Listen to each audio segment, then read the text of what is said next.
Hilei Lungdon ni umji Hilei boina khela paning kalhun tengle Kipana twipi bang atong tading ahi Galdot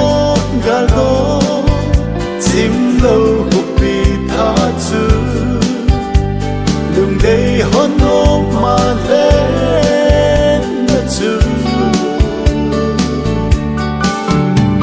Su akin kamu ding Kipana chamkim ding Lhandam ngailu pachu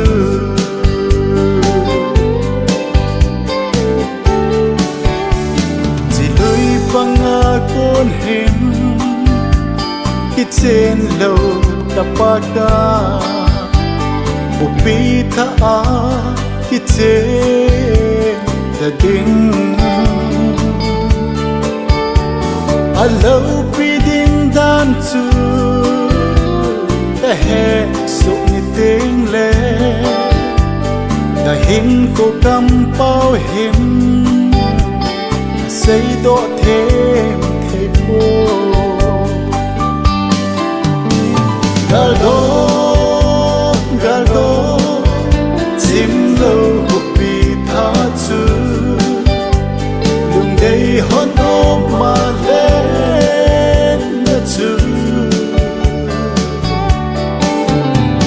Su akin kamu ding Kipana chamkim ding Lhandam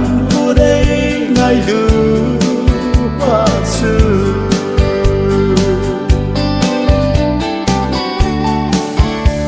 Kahin ko lelsite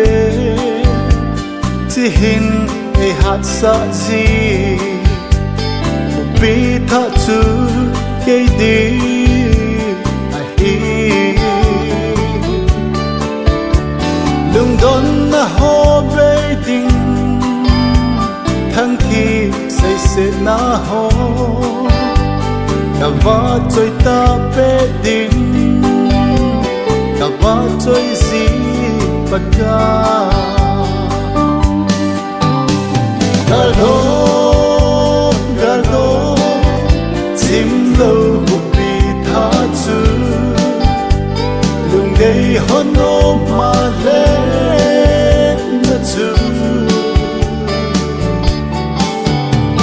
Su akin kamu ding Kipana chamkim ding Lhandam ngailu pachu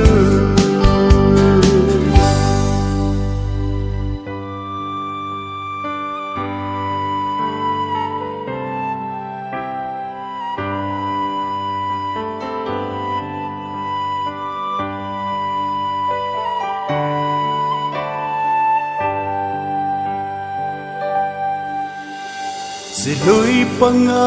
con hen kichen lo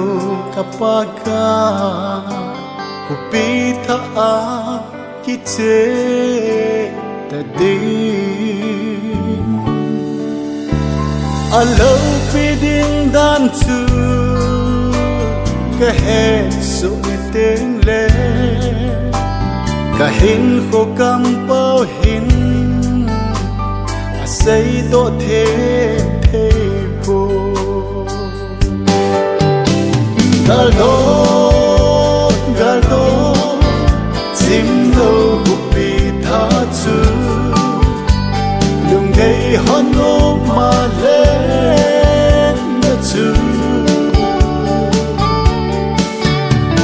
Su akin kamu ding Kipana chamkim ding Lhandam ngailu pachu Galdot Chimlou Khopi pachu Hilei honok ma lên na chu Zu akin kamu ding Kipana chamkim ding Lhandam bu đây ngailu